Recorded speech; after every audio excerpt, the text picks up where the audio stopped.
everyone, it's Shelby, the conservative bookworm, back with number 9 of my book review episodes. So I guess this would be 13 or 14 of the books I've reviewed so far. I'm losing count quickly.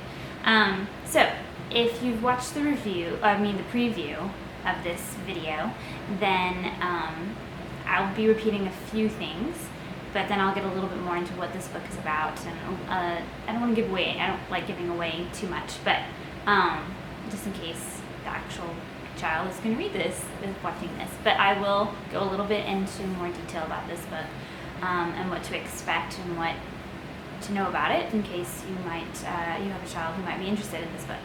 So it is called A Stolen Kiss by Kelsey Keating. Stolen Kiss. And this is a new book. It came out in March, I believe, of this year. I found this book not on a bookshelf, but through bookbub.com. So if you haven't heard of BookBub, I would definitely recommend, if you are a book lover or if you have a child who's a book lover, look it up, because what you do is you go to the website, and I'll put a link below to the website, but you go to the website and you sign up and you basically tell them all the different genres of books that you like. So I did young adult, fantasy fiction, a lot of sci-fi, more like Christian novels. I'm not a huge Christian novel person, but occasionally I'll find one that I like. So I did put that on there. And then historical fiction and nonfiction. And those are my choices, but they have, of course, every genre that you could want. And you just choose which ones you like, give them your email address, and every day they'll send you an email with options that are either have been out for a while or are newer. But it's all depending on the books being ebooks mostly. They are books like in print, a lot of them are, but I have found a ton of ebooks that are not, you can't find them in libraries, or you can't find them on bookshelves like in bookstores like Barnes & Noble. You might find them in Barnes & Noble like as an ebook. Not all of them, just several of the fiction ones. I found some very good fiction books that are self-published books, a lot of self-published books on this website. And interestingly enough, I think there's kind of I don't know, like people think self-published and they're like, oh, then anyone can get self-published, so they're probably crappy. Some of them are, but some of them aren't. I found quite a few really, really good ones, and that I'm like, why isn't this like a published book on a bookshelf? Well, the market is flooded, and if you have a good agent, if you can afford a good agent, if you have someone you know, then you can get published a lot of times. But it's such a hard business to get into. It's such a hard thing to get into that serious writers are finding it much more. It's not easy to be a successful ebook publisher, but it's easier than finding a publisher who is like a well-known publisher like Simon Schuster to publish your books, because there's so much out there. So and it can be, it's a faster thing because you don't have to really worry about the printing. Like you can get printed, obviously. There's websites now where you can get your book printed. But I'm finding more and more books that are ebooks that are just smaller publishing companies that do a good business and publish really, really good books just through like ebooks on Amazon, on Barnes & Noble, mostly Amazon. I've pretty much found every single one lately on Amazon. So bookbub.com, awesome resource if you are a big bookworm like me and you are interested in finding that next favorite book. So this one was recommended by BookBub, A Stolen Kiss. It has been, I think it has been in Barnes & Noble, so it's not like super self-published. Like she got published, I think she got published through a publisher, maybe a really small publisher, but it has been on bookshelves. I haven't looked for it at my local Barnes & Noble, so there's that. But I did find it on Amazon, and I bought it, which I don't buy a lot. That's another thing about BookBub. They, depending on your genres, they will send you an email if a particular book in a genre they think, you know, fits what you're looking for, is either on sale for really cheap, like 99 cents or $2.99, or is even free. I have found, let me get you, I have found several series that are,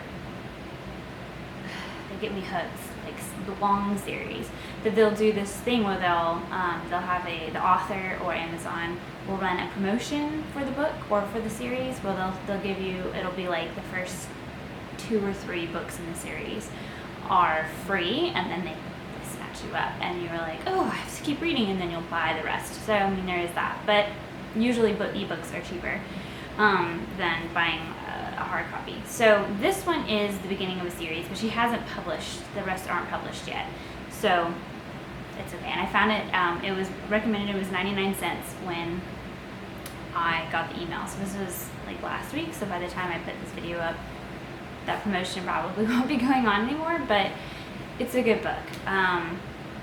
So now that I've promoted BookBub, not really meaning to, but I find it a good resource. And I talked a lot in the preview about, not a lot, but I talked a good amount in the little preview about this book, about certain things. So if you're watching this video, then I'm sorry I'm rambling, but I find these things, you know, important, and I'm trying to share them with you. Okay, so again, Kelsey Keating's A Stolen Kiss. This is a young adult fantasy adventure, like I talked about in the preview. It is very much fairy tale-esque. Like I talked about in the preview, there's a princess, there's a prince, there's a stable boy, and there's a lady's maid. And they all have, the princess has been cursed, and she turns into a swan every evening. So from sunset to sunrise, she turns into a swan. It's a little different as far as like, it's a world that the author created, so it's not set in any fairy tale that we are familiar with. There's just a lot of fairy tale elements, you know, the swan thing, kind of like Swan Lake or something. So there is a lot of magic. There's a lot of mythical creatures, like there's centaurs, there's a chimera, I think that's how you say it, but then there's some made up ones, like at least I think they're made up by the author. I'm not familiar with them in any fairy tale I've read, unless maybe she borrowed them from fairy tales in like other countries that I'm not familiar with, but there's a lot of some original ideas, so it's not like kind of your run-of-the-mill. I mean, yes, they're going on an adventure, they're trying to break this curse, but it's a lot about like friendship and trusting each other, and it's a little more about 2 of the characters than all 4, but they're all pretty equally covered. It's 2 boys and 2 girls, like I said. So, but I find this book is pretty much for girls. I don't know of any boys I know that would really love this book, or be interested in it. But I mean, there's a good amount of adventure in it. They find themselves in a many tight spot. There is sorcery, as far as like there's sorcerer and sorceresses, but she explains it like it's a genetic thing, like they're born with the ability to do magic. And the magic, like I said in the preview, is more neutral, so it's not like there's black magic and good magic. There's more like just magic, and depending on the genetics of the person, and if they were raised to be a good person, if they were raised to be a bad person, and how they use the magic. So there's a bad guy, but there's kind of like lots of bad guys, but they're mostly creatures, like, who they run into in this adventure of trying to get to a certain person in a certain place in this book. So as far as red flags go, I mean, if you have a problem with magic, then there's that. There's a little bit of violence, some scary creatures, nothing like I wasn't all like, ooh, or anything like that. It's not really written that way, but so there's a little bit of violence, but there's a happy ending. And most of the violence is like them battling off these creatures that they run into. Kind of like, I don't know, any mythology that you would encounter or read about, like, you know, Odyssey's kind of like that. They're on their own odyssey. I'm trying to think what else. Oh, there's a little bit of cursing. It's only the D word, D-A-M-N, and it's only said I think 2 or 3 times. So it's not really big. So, but if you have a problem with that, there is that. And as far as romance goes, there is a little bit of romance, but it's only like a kiss or 2 throughout the book. So that's about it. But there is some romance. There is a little bit of star-crossed lovers going on, except they not really. They don't. As you'll see if you read it. If you have your kid read it, I don't want to give too much, but there's a little bit of romance. So that is the book, and this video became way longer than I anticipated, but I will put a description in the video just kind of explaining why this is so long. That I do talk a little bit about book club and stuff. It didn't occur to me really to talk about it until this one for some reason. I guess because this is the first book I've reviewed that's actually been recommended to me by Book Club. I've read plenty of books recommended by Book Club, but which I might talk about. I might do a series on just ebooks that I've read and self-published books that I've read for those who are interested. But I hope that, you know, if you have a kid who's into fairy tale, fantasy kind of stuff, it's kind of hard to find books that are fairy tale / fantasy like that aren't full of either violence or just really, really dark. I didn't find this one I mean, it does have some dark moments, but there's always like the good people and they're moving towards the light and they're gonna conquer the darkness. Like it's a pretty upbeat story. Like it didn't feel dark to me for the most part. I mean, there were some darker moments, but like I said, I'm not a Harry Potter fan. Like I don't really like Harry Potter, so it wasn't like that dark or anything.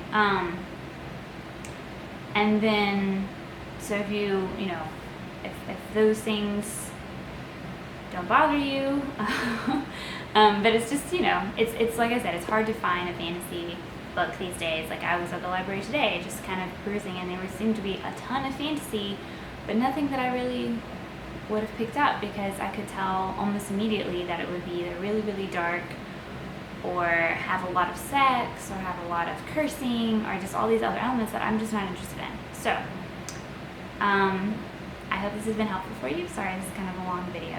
That's why I did the preview. So I hope this is a book maybe that your child would like to read. And, you know, let me know if you recommended this to your child and if they liked it. And I hope that you have a great day, and I'll see you next time.